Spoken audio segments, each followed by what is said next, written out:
Hello and welcome to Newsworthy Stories with Jacqueline Jimenez.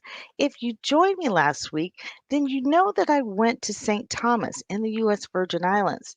That's where the AMPS Entrepreneurship Leadership Institute retreat was taking place.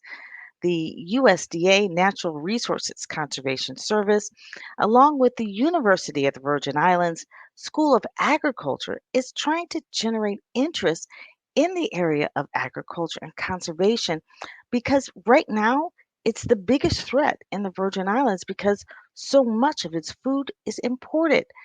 The AMPS Institute is being called in to help teach these youth entrepreneurs how to start a business in that area. And this time they left the classroom and they went to the farms to talk to the farmers themselves about the struggles they're having.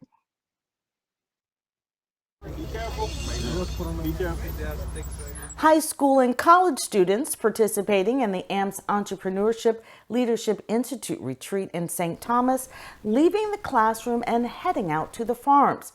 They're learning firsthand the struggles farmers are having in the region and developing a business around solving it. This area is what we call St. Thomas' best kept secret.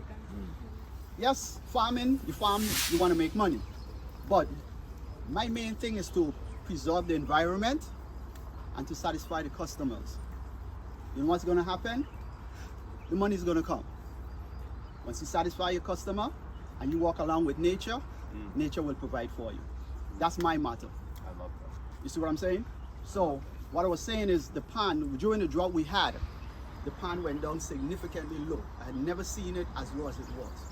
And we stopped using water from it because we didn't want to affect whatever marine life was in there.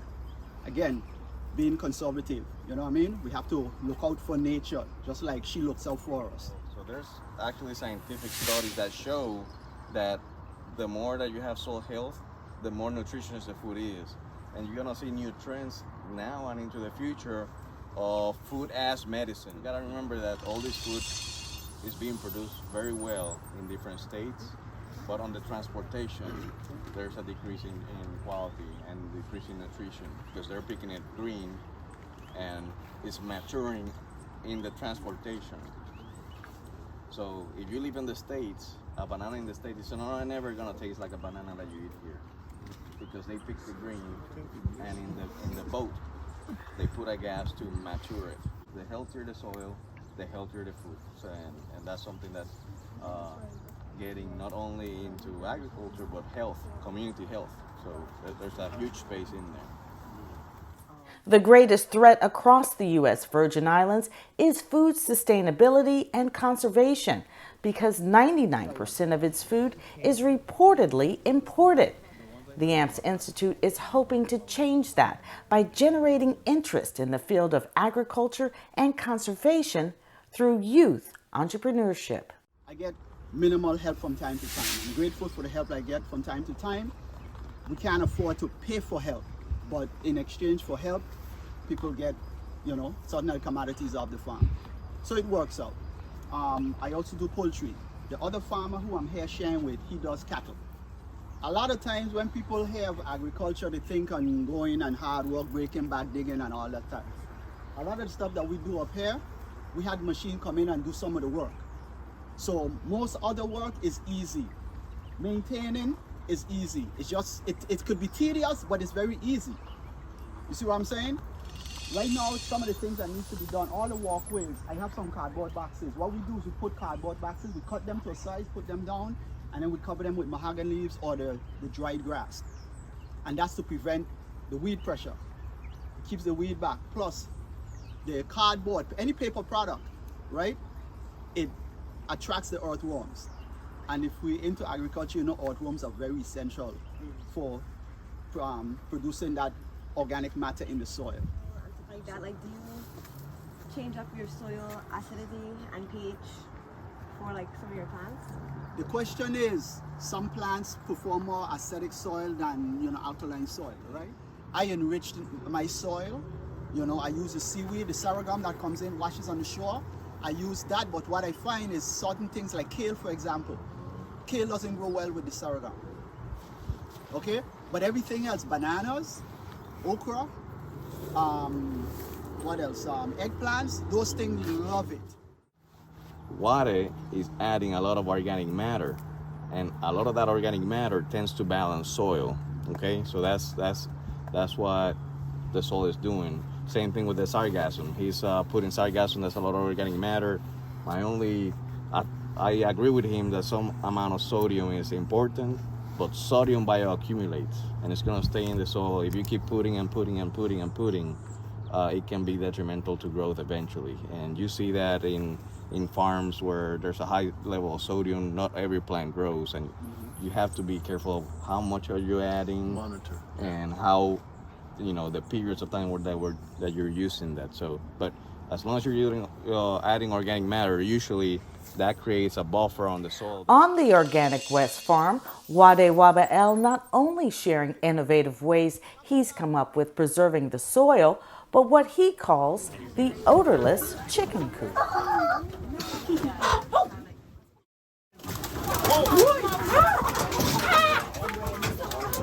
Out. Let's go. Out, out, out, out. So, what chips? That carbon absorbs odor. I have a metal drum out there. I burn wood until it comes to coal. Out it, leave it sit for 2 days, crush it up, and I throw that in here. All of that absorbs odor. Now, once I done do about 5 cycles in here, when I take this out and I put this on the beds, what do we have? Compost. I have rich compost. I used to pay, when I started this, I used to pay like $18 for a bag of feed. That bag of feed is now $30 for a 50-pound bag. The bread, these are the bread that the company, they take back. So they sell a whole case for $1. So by using bread, it helps cut down on the amount of feed that you give them. So it actually saves your pocket. Wade is able to use bread because it still provides the ingredients that chickens would normally get in their feed.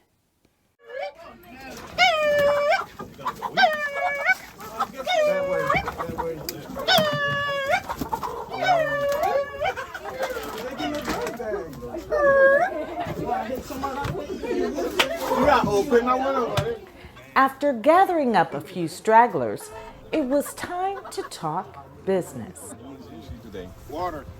Water, that can be an issue. Labor. Labor is an issue nationwide. This is an issue that's nationwide. All U.S., all Puerto Rico, all USVI, labor is an issue. They said they have a labor shortage in farms across the country. What if you came up with a company that dealt with getting people to work on farms? Your company, all you do is you're an employment company. You're a young employment company, and you're searching for people to work on farms around the country. Do you think you get paid for that? Yeah. You're not on the farm. You're helping people to get onto the farm to help. Looking for jobs. That's There's excellent. a concept that was introduced, and I just had a meeting with some of the guys from the Department of Labor this week and the governor's office, and it's something called seasonal migrant work, and that's something that we really don't have here, but there's some instances where that shows up. There's some in Puerto Rico. Yeah. There is, and we have maybe 2 farms in St. Croix that can qualify for that, but it's not something that we even think about. After the farm, it was back to the University of the Virgin Islands. The School of Agriculture has been hosting the students by allowing them to use their classrooms and Wi-Fi for research as they build their business plans. The students are split up into teams to compete for investment dollars for the best idea. You'll hear what ideas they came up with in our next story and which team came out on top. Stay tuned.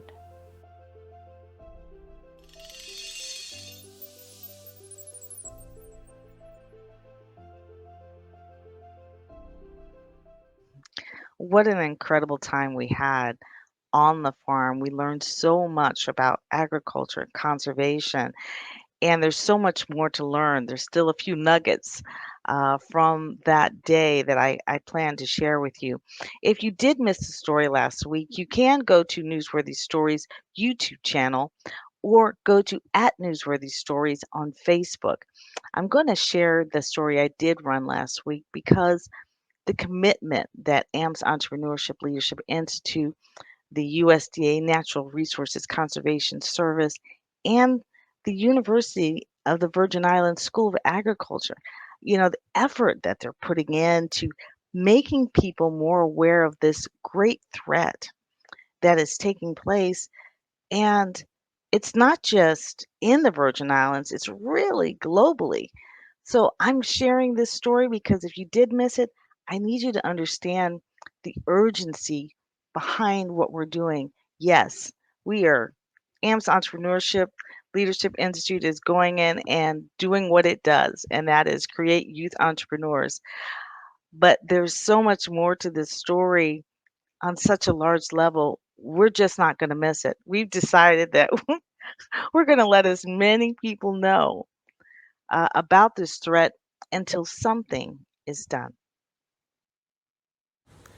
Hello and welcome to Newsworthy Stories with Jacqueline Jimenez. I am live from the University of the Virgin Islands in St. Thomas, and that is where the AMP's Entrepreneurship Leadership Institute retreat is taking place. You can just look at the landscape and just see all the green.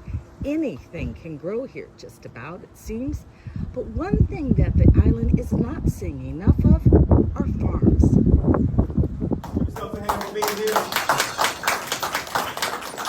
Wasn't easy to get to this point right here, I'm telling y'all. James Amps of Amps International LLC from South Florida, bringing in the experts for the Amps Entrepreneurship Leadership Institute retreat in the St. Thomas, U.S. Virgin Islands. This intense youth retreat, which is free for the participants, is being used as a weapon in a fight against the greatest threat in the Virgin Islands: food sustainability and conservation. The students will hear the struggles of farmers, then build a business around solving it. So the next move now is, how do we really solve issues? And if you think about any business in the world, most businesses will solve an issue. A lot of people now, a lot of organizations now are looking to us to gather young people who have a different mindset when they go to work. Because a lot of people, a lot of young folks, when they go to work, they're lazy and they really don't want to work.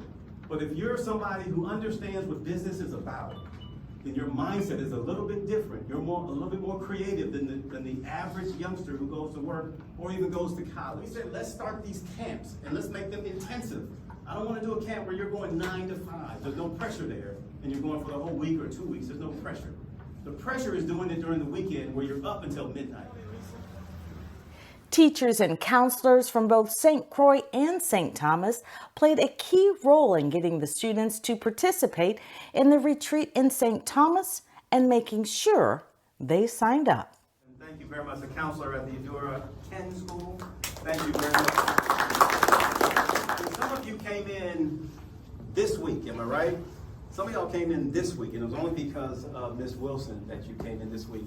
And it wasn't that she just gave you an application. She called some of y'all parents. And that's why y'all filled it out. But I got calls from a lot of parents wanting to know what this is, because you're coming somewhere where they don't know us. And so we had to talk to them and explain exactly what you were going through to be here and to be at the hotel overnight, which was kind of cool. So I want them to understand commerce, and I want them to understand why they need to learn how to grow their own food and being a business owner. I just want them to really embrace owning their own business and understanding what it is to be a business owner. And when I shared with them this program, they were really excited. At the helm of the retreat is Master Trainer Juan Casimiro, who is also the CEO of BizNovator. His approach to business: mastering your mindset, especially when it comes to when you should start a business. So when we're talking about growth development, we're also talking about being comfortable in trying something new. And only 5% of the population in the world, only 5% is entrepreneurial. Shift the mindset, because it starts right now. You're entrepreneurs, and you become an entrepreneur the minute you believe it. And it's right here, right now. Welcome again. Thank you, James. AMPS Institute is partnering with USDA Natural Resources Conservation Service and the University of the Virgin Islands School of Agriculture to generate business ideas from the youth. This program is geared toward helping farmers manage the business side of their industry and generating innovative ways to produce what the island has been importing. And so without any further ado, I would like to introduce Dr. Louis Hakeem.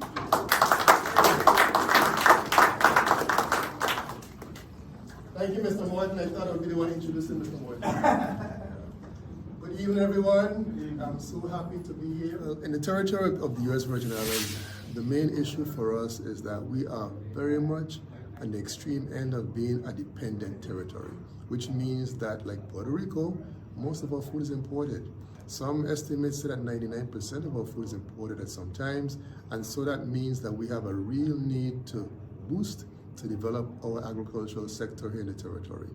At present, our system of agriculture is a very underdeveloped one, and what we need are new thinkers, a new crop of teachers, a new crop of producers, researchers, etc., who are going to help us to build this underdeveloped industry. We used to have at one time a K-12 system here in the Virgin Islands, introducing youngsters from K-12 to the industry of agriculture, the science of agriculture. That is no longer in place, which means that at the university level, we have no feeder system into a school of agriculture. And we have a lot of work to do on all three islands in building the infrastructure for agriculture. And by infrastructure, I'm making reference to especially our water resources issue. We're speaking of water harvesting, water storage, water distribution. That's been the limiting factor, the biggest limiting factor that our farmers have been asking for. So those are two of many areas, two very important areas that have to be addressed here in the territory to build and to grow our now underdeveloped agricultural sector. So I am so happy to see a diverse set of young people who are potential students, and if any of you have any interest whatsoever in careers in agriculture, and even if you don't have it now, maybe when you finish this entrepreneurial weekend intensive camp, you may. Please contact myself or Dr. Peterson, because we want to see more and more students in the School of Agriculture, which was recently revitalized here at UVI. Now, when I say WAPA, what do you guys think of? Power outage. Now, what does WAPA stand for? Water and Power Authority. Well, in NRCS, we say SWAPA. Now, what is SWAPA? Soil, water, air, plants, and animals. In the opening session, students also hearing from Luis Cruz Arroyo, who is the Caribbean Area State Conservationist for the USDA Natural Resources Conservation Service. Our growing world, right? Everybody has to eat. And everybody has to eat at least 3 times a day. Some people eat 2, that's okay. But you need water and food to be sustained. And I hear a lot of people go to the supermarket and look at the price of eggs. $7 a dozen here in the USVI or more. Wow. And then we go to our houses and we tell our kids not to be farmers, not to be agronomists. But that's why we are in that position right there. Because we pay that amount because everything comes in boats. And when there is a virus in the US, there's complications here in the territories. And that's why we need more people that are minded to our growing world, what's impacting us here. We don't force farmers to do conservation, we just give them alternatives. Science-based alternatives with our partners here from Extension and other partners that we have through the islands. We tell them if you got soil erosion, if you got a water quality issue, how to fix it, and then they make a decision based on the alternatives. If you drink water, not a good deal. So nobody wants dirty water, correct? So the better that we are able to clean water from the source, the better it is at the point of treatment. We also are a customer service provider. So if the farmer doesn't know about us, how is he supposed to apply? How is he supposed to get service if he hasn't even heard of NRCS? Okay? And there's only so much that we can do to gain their trust, and sometimes we just need somebody from the community to let them know, hey, these people are here to help you, let them in, I'll be with you, and that's where a lot of our partners come from, just helping us get in the door, making sure that we know those facts. One of the greatest things is to inherit the land that's been in ownership of our grandparents, perhaps, and great-grandparents, and then figure out a way to use your brilliance, your capacity and innovation to have access to that land and make it multi-generational. Raise your hand if you're thinking about something like this, okay? So in your brain, you're going through what is called the ideation process. We're talking about presentations, and you all are going to go through negotiation skills and communication skills, because you got to negotiate with your team on what the idea is that you're going to have to come up with. But in that process, we have media, and the more media you can get, the better you're going to be. So we have a media producer with us, and she was in St. Croix, and she decided to come out here with us too, because she understands what this is about, entrepreneurship and agriculture. And she wants to highlight you all, and she wants to highlight USDA, NRCS, and the School of Agriculture here at UVI. That's her thing. She loves what she's doing right now, and that's why she's here with us. So I want to bring her up to talk about not just publicity, but to talk about producing and talk about why it's so important that you should get stories out. And she's a pro at it. So I want to bring up Jacqueline Jimenez. What you need to understand is your phones as a business owner and your iPads.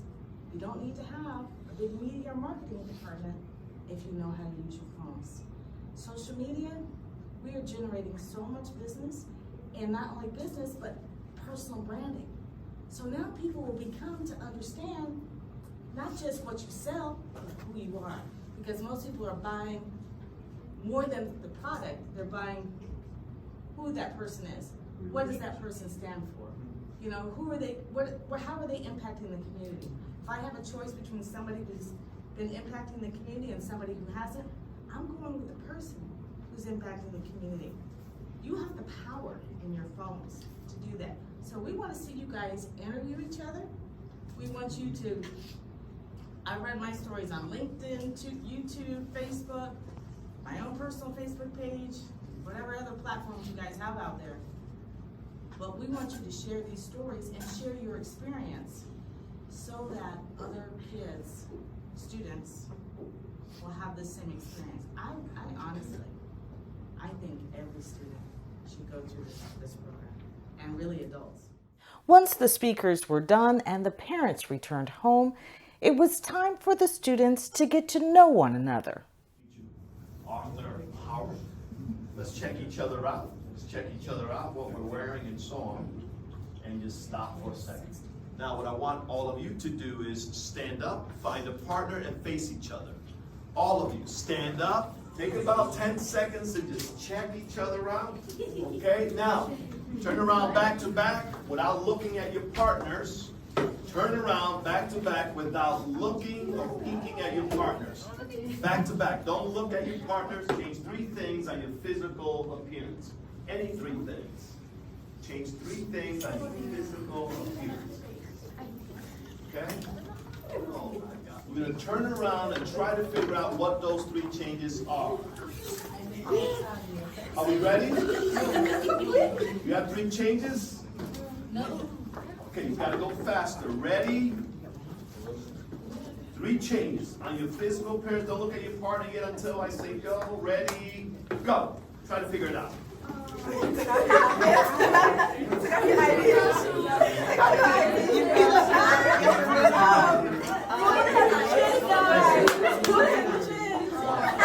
The participants of the AMPS Entrepreneurship Leadership Institute retreat will not only learn to build a business, but are put into teams to compete for investment dollars.